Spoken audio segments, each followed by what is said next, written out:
out. Right now, we would like to invite the team for the best documentary to come up, and an award will be given, and we'll have a question and answer period as well. We'll have to make it quite short, but Brandon, Noah.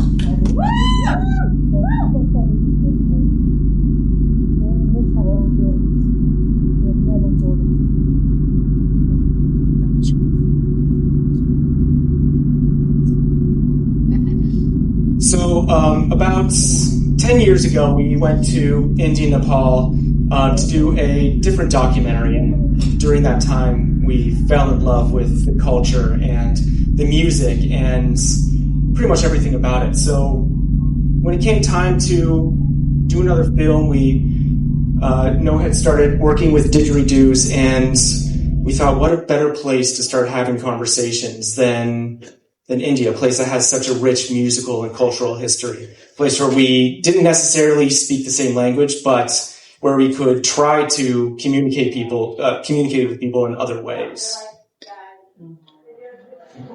What is that? He just does didgeridoo. Yes. Noah speaks through the didgeridoo.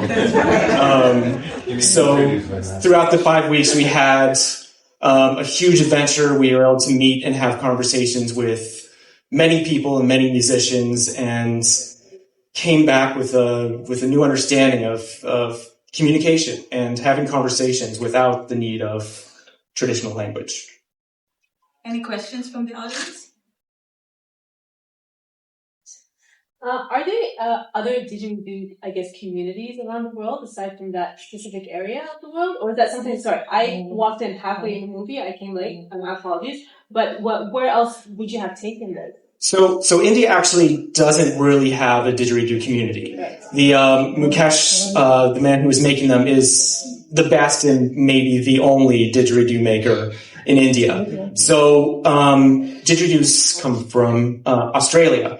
But we wanted to use the didgeridoo as a vessel rather than the subject matter. We wanted to use it as a method of having conversations, which is why we didn't go to Australia. We wanted to go to a place where it hasn't really been seen before.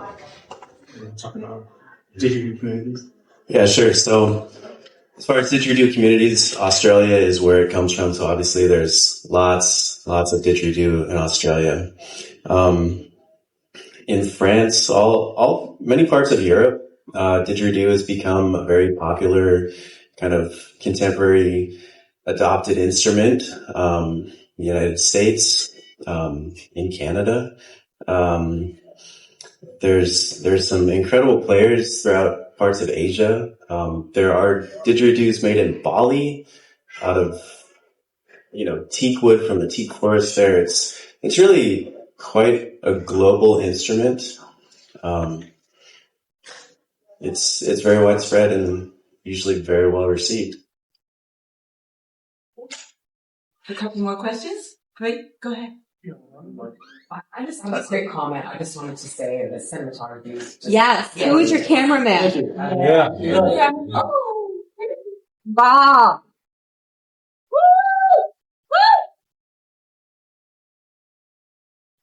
We wanted to keep the production small and very mobile, so it was pretty much just the two of us through the whole trip, so everything kind of on our backs. And who spent 2 years editing the thing? Thanks. And it did take 2 years. Yeah. It was quite a long edit. Yeah. Been there, done that. So, were any didgeridoos harmed in the filming of this game? Yeah. So I brought one didgeridoo on the trip, and it got a little beat up, but adds character. Oh, just the end of it resting on the ground, concrete, stone. It was on its back for 5 weeks, so it got some dings and some dents, but it worked. Got it. So sorry. How long? Maybe I missed it, but how long was the actual excursion in India? And was there anything super notable that didn't make it into the film that we could find out, like a crazy experience or something like that? Especially this juicy. Yeah, literally juicy. Oh boy. Yeah. So let's see. We were gone for about 5.5 weeks. Half the time in India, half the time in Nepal, roughly. So, the second leg of our flight was on Turkish Air, and that was from, I forget where, but landing in Delhi. And the eggs that I had on the plane for breakfast turned me extremely ill about an hour after we got to Delhi. So starting the trip, I was juicy. And it lasted throughout most of the trip. It built and it actually got much worse. By the time we were in the village in Kateri, I was actually starting to look for my airlift paperwork. And Brandon's wife's a doctor, so he texted her and she gave some advice that helped. But it was actually really difficult to get through parts of it because I was hurting. All this was in an earlier cut, which we decided to. It was, one of those things that we just had to get rid of. That's the juicy. I know. We have time for just one more question because I see a hand. We also have. He has. Would you like a live performance as well? I want to see that. We're running really tight on time, but I would like you to didgeridoo that up a little bit for us. Just quick. Oh, you need the mic? Yeah, I'll hold it for you. Okay. I got it. So just really quick, it was a lot easier to carry this on the airplane than 6 foot, 7 foot didgeridoo. But I just want to give you all a little, just some tones. So feel free to close your eyes. Imagine that this thing is the biggest, longest, girthiest, most perfect looking didgeridoo you've ever laid your eyes on. It's not really so interesting to watch me just focus on the sound.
That was awesome.